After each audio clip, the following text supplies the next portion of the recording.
नीतीश को आप देख रहे हैं जो अपने ही राज्य में डगमग हो गए। दूसरी तरफ यही हाल इंडिया अलायंस का भी है, यह भी अगमग डग हो गया है। पता नहीं कौन किसके साथ है, कौन किसके खिलाफ है, कौन क्या करने जा रहा है, कोई नहीं जानता है। अगली तस्वीर में आपको दिखाऊं, राहुल गांधी कांग्रेस के स्थापना दिवस पे आज नागपुर में थे। नागपुर संघ का गढ़, संघ का हेडक्वार्टर। राहुल गांधी नागपुर में रैली कर रहे थे कांग्रेस के स्थापना दिवस पर और लिखा था है तैयार हम। अब इस हम में अकेले राहुल गांधी थे, बाकी कोई नहीं था। अगली तस्वीर में आपको दिखाऊं, इधर महाराष्ट्र में भी बात बनती नजर नहीं आ रही है। इंडिया अलायंस का हिस्सा है उद्धव, लेकिन यहां भी सीटों पर गणित नहीं बैठ रहा है। अगली तस्वीर दिखाऊं, यही हाल बंगाल का भी है। बंगाल में भी बात बन नहीं रही है, बंगाल में भी एक दूसरे के आमने सामने। और तीसरी तस्वीर में आपको दिखाऊं कि मायावती बहन जी खुद प्रधानमंत्री बनना चाहती है, खुद को किसी से कम नहीं मानती है और सीट पर मान जाएंगी ये भी कहना मुश्किल है। तो जरा देखिए इंडिया अलायंस में जो मारामारी मची हुई है उसकी हालत है क्या। इंडिया अलायंस इस वक्त बीच मझधार में, 4 बैठक के बाद भी नतीजा है 0। अब तक सीटों का बंटवारा नहीं हुआ है। बिहार में इंडिया अलायंस टूट की कगार पर है। सबसे पहले महाराष्ट्र की बात, 48 सीटें हैं महाराष्ट्र में लोकसभा की। उद्धव गुट चाहता है कि 23 सीटें उन्हें दे दें 48 में से। एनसीपी और कांग्रेस हरगिज तैयार नहीं है। वो कह रहे हैं तुम्हारे पास अपने सांसद नहीं बचे, चले गए उधर, तो कैसे 23 सीटें दे दें। कांग्रेस ने कहा उद्धव की पार्टी कमजोर है, इनके पास इतने उम्मीदवार भी नहीं है। 2019 में पार्टी को 18 सीटें मिली थी और ज्यादातर सांसद आज एकनाथ शिंदे के साथ। पश्चिम बंगाल, यहां भी पेच फंसा हुआ है। ममता कांग्रेस को केवल 2 सीटें देना चाहती है, उन्होंने तस्वीर साफ कर दी। लेफ्ट को 1 सीट पर निपटाना चाहती है। प्रदेश कांग्रेस ने इसका सख्त विरोध किया है। प्रदेश कांग्रेस ममता से समझौता नहीं चाहती। 2 टूक का है, पार्टी टूट जाएगी, बीजेपी को फायदा होगा। अब उत्तर प्रदेश की बात करिए, मायावती ने अलायंस को झटका दिया, इंडिया अलायंस को। कांग्रेस चाहती थी मायावती अलायंस में आए, अब मायावती ने अलायंस के सामने एक शर्त रख दी है। बीएसपी ने कहा मायावती को प्रधानमंत्री का उम्मीदवार बना दो तो हम साथ आ जाएंगे, पीएम उम्मीदवार बनने के बाद सोचेंगे। अब मायावती ना पीएम कैंडिडेट होंगी और ना अलायंस में जाएंगी। दरअसल माया ने सपा को संदेश दिया है, जो मायावती के नाम पर टालम टोल अब तक कर रही थी। सुनिए क्या कुछ कह रहे हैं। पिछले दिनों चाचा अखिलेश ने मायावती के प्रधानमंत्री पद और इंडिया अलायंस में आने को लेकर कहा। आज बीएसपी के सांसद ने भी साफ कर दिया है कि मायावती को बनाओ पीएम कैंडिडेट। सुनिए। और ये दलित प्रधानमंत्री की बात कर रहे हैं तो कुमारी बहन मायावती जी को दलित होने के नाते या पिछड़ों की हमेशा वकालत करते हैं इसके नाते प्रधानमंत्री का कैंडिडेट बनाएं तो मुझे लगता है फिर जाकर के बीजेपी को हराया जा सकता है। पर इसका अधिकार केवल और केवल 1 से लेकर 100 तक कुमारी बहन मायावती जी के पास है। शिवपाल जी, प्रधानमंत्री का चेहरा कौन रहेगा गठबंधन में? देखिए वो तो समय आने पर बहुत से चेहरे हैं। इंडिया गठबंधन के पास बहुत से चेहरे हैं, उसमें से तय कर लिया जाएगा। समाजवादी पार्टी से रहेगा कोई नाम आगे? देखिए अभी समय है, हम इतना जानते हैं कि चेहरे हैं इंडिया गठबंधन के पास। बसपा को भी साथ रखेंगे गठबंधन? देखिए बहुत बार हम लोग कह चुके हैं कि पहले बसपा के नेता को भारतीय जनता पार्टी से दूरियां पहले दूर करें।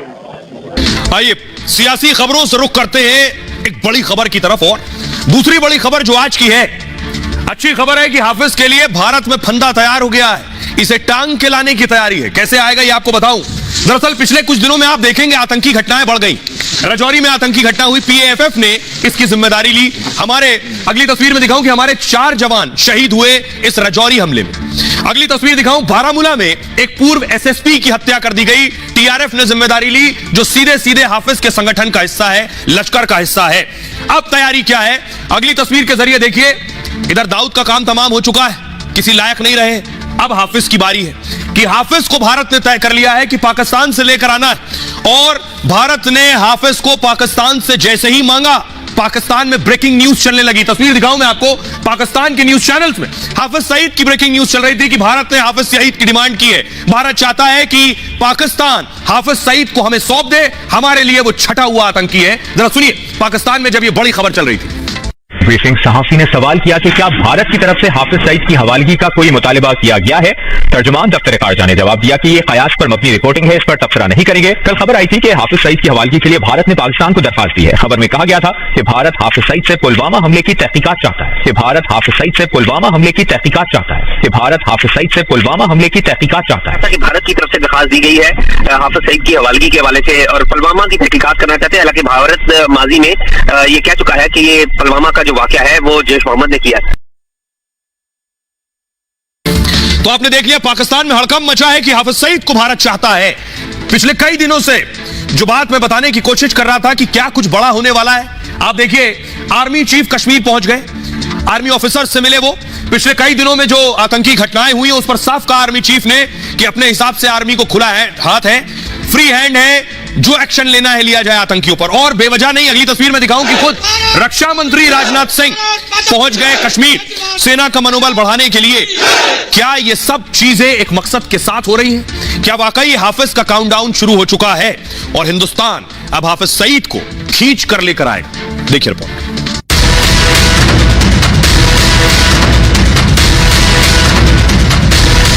दाऊद का हो गया काम तमाम, क्या अब हाफिज सईद की बारी है? भारत के मोस्ट वांटेड आतंकी हाफिज सईद पर कुछ बड़ा होने वाला है। पाकिस्तान में हाफिज सईद पर खबर को लेकर हड़कंप मचा है। कि हाफिज सईद की हवालगी के लिए भारत ने पाकिस्तान को दरखास्त दी है। खबर में कहा गया था कि भारत हाफिज सईद से पुलवामा हमले की तहकीकात चाहता है। क्या हाफिज सईद भारत आने वाला है? 26/11 हमले के मास्टरमाइंड हाफिज सईद का हिसाब होगा।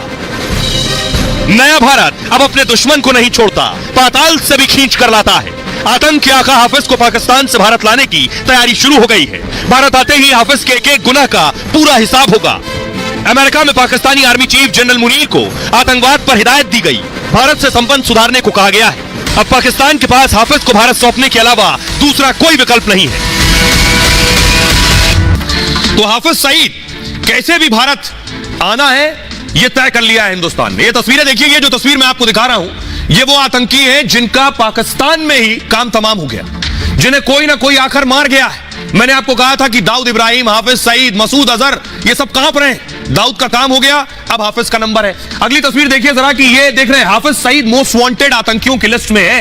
इधर देखिए जवाहिरी की तस्वीर लगी है, इधर मुल्ला उमर की तस्वीर लगी हुई है, ये हाफिज सईद की तस्वीर है। फुल स्क्रीन लीजिए, लिखा है जरा 10 मिलियन रिवॉर्ड है। देख रहे हैं आप, हाफिज सईद पर इनाम 10 मिलियन।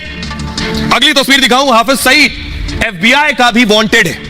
ये देख रहे हैं मोस्ट वांटेड टेररिस्ट में भी पहली तस्वीर, फुल स्क्रीन लीजिए, पहली तस्वीर किसकी लगी है? हाफिज सईद की। यानी federal bureau of investigation, America की जो बड़ी खुफिया एजेंसी है, इन्वेस्टिगेशन एजेंसी है, वो भी हाफिज सईद को मोस्ट वांटेड टेररिस्ट मानती है।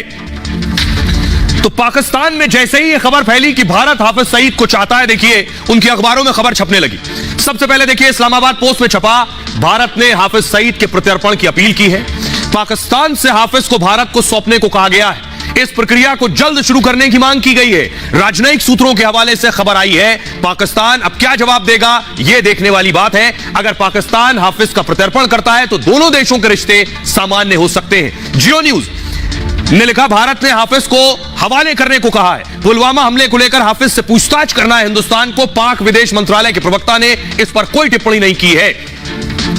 अब मैं आपको दिखाऊं कि हाफिज सईद दरअसल भारत में भी मोस्ट वांटेड है और भारत में भी आतंकी घोषित है बाकायदा इनाम के साथ। क्यों? क्योंकि 26/11 का जो हमला हुआ, इस 26/11 टेररिस्ट अटैक में भी हाफिज सईद दोषी है, अपराधी। अगली तस्वीर में दिखाऊं, हाफिज सईद नाम के लिए जेल में है। कहा जाता है कोट लखपत जेल में बंद है, लेकिन हाफिज सईद वाकई जेल में है। यह दुनिया की आंखों में धूल झोंकने के लिए पाकिस्तान ने इसे जेल में डाल रखा है। अगली तस्वीर दिखाऊं, हमारे भारत में जो पुलवामा अटैक हुआ, पुलवामा अटैक का मास्टरमाइंड भी हाफिज सईद माना जाता है। अब देखिए भारत कैसे लेकर आया जाएगा हाफिज सईद, क्या तैयारी है? भारत ने तैयारी की है, या तो हाफिज सईद भारत आएगा, सजा मिलेगी, या फिर उसका वही अंजाम हो सकता है जो अब तक बाकियों का हुआ है। ये देख रहे हैं, ठीक कुछ इसी तरह से पकड़कर खींचकर हाफिज सईद भारत लाया जाएगा। मोस्ट वांटेड आतंकी हाफिज को हिंदुस्तान लाने की तैयारी है। भारत ने पाकिस्तान से हाफिज के प्रत्यर्पण को कहा है। मुंबई में 26/11 हमले का मास्टरमाइंड है हाफिज। हमले में विदेशियों सहित 160 से ज्यादा लोग मारे गए थे। 2019 में पुलवामा हमले का भी मास्टरमाइंड है ये। जम्मू कश्मीर में कई आतंकी हमलों में शामिल रहा। भारत ने हाफिज को लेकर पाकिस्तान को सबूत दिए। भारत हाफिज के खिलाफ कार्रवाई की मांग करता रहा है। दुनिया के दबाव के बाद पाकिस्तान ने कार्रवाई का नाटक किया। हाफिज के खिलाफ दिखावे की कार्रवाई की गई कि हाफिज को गिरफ्तार कर लिया 2019 में, और उसके बाद FATF की ग्रे लिस्ट से हटाने के लिए कार्रवाई की गई। हाफिज को पाकिस्तान में 5 मामलों में सजा हो चुकी है।